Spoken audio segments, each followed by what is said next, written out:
à la supervision financière qui était établie par la Commission. Dziękuję.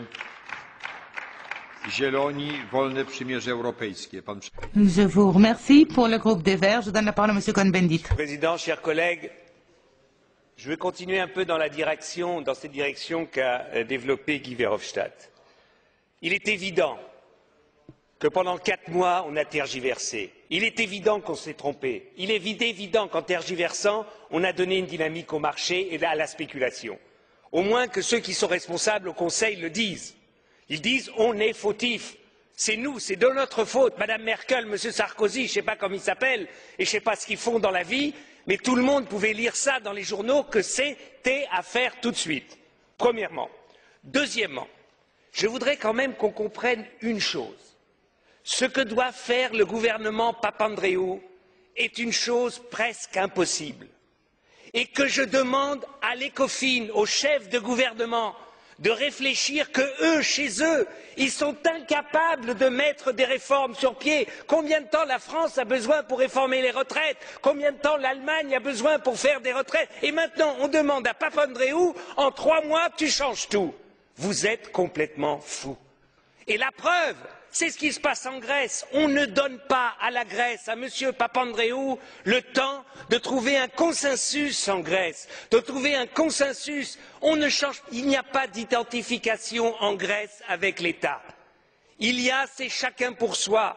On peut le regretter, la responsabilité est partagée par des dizaines d'années de pratiques, de corruption des politiques en Grèce, mais il faut créer une cohésion. Il faut le faire, ça se ne décrète pas. Et vous allez voir en Espagne, si vous avez des problèmes, comment ça va se faire. Et ils vont voir au Portugal, s'il y a des problèmes, comment ça va se faire. Monsieur Barroso en sait quelque chose parce qu'il a perdu des élections comme ça.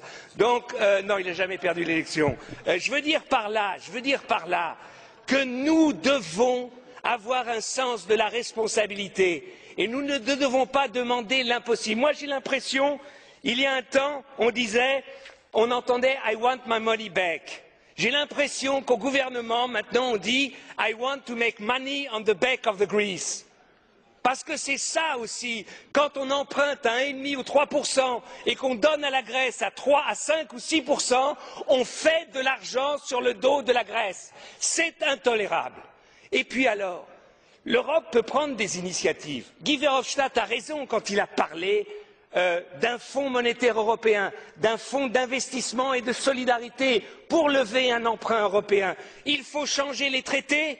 Eh bien, ici, camarades, ici, dans ce Parlement, nous avons la possibilité de prendre une initiative pour changer les traités.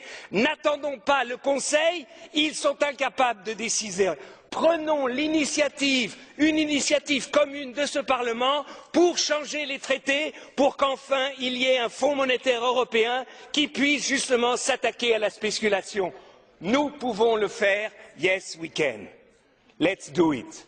Et maintenant, je voudrais dire autre chose sur le pilotage de ce qui se passe en Grèce. Je demande à la Commission d'associer la DG Emploi au pilotage pour qu'on mesure aussi ce qui se passe en Grèce. Et je demande au Conseil de dire au FMI d'associer le Bureau international du travail au pilotage de ce qui se passe en Grèce. Parce que ce sont des êtres humains, il y a des problèmes d'emploi, il y a des salariés, et je trouve que ce n'est pas seulement la finance qui doit dicter, mais aussi la sécurité et les bureaux internationaux du travail ou la DG Emploi seraient un correctif à la folie des fois de ceux qui ne décident que sur la finance. Et puis, un dernier point. Il y a une possibilité d'aider le budget grec. Simple. C'est de prendre une initiative, l'Union européenne, pour le désarmement dans la région. C'est-à-dire une initiative politique, Grèce, Turquie, pour le désarmement, c'est-à-dire une initiative politique que les troupes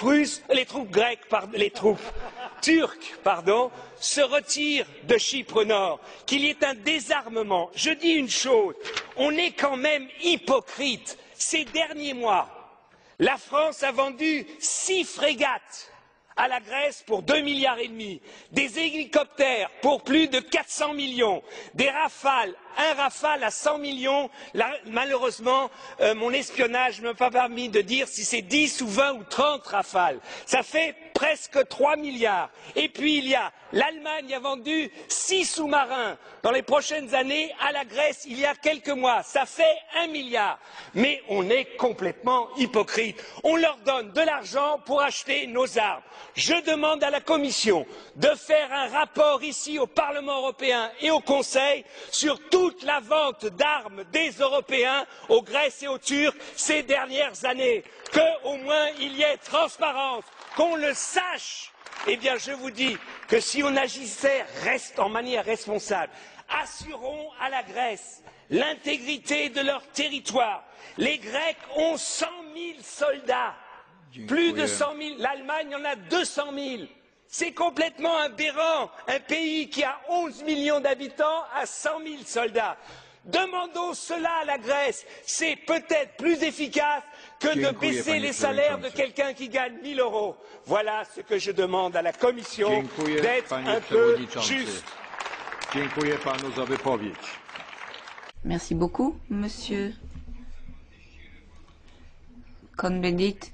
Au nom des conservateurs et réformateurs, je vous donne la parole. Dank u wel, meneer de voorzitter, om mij het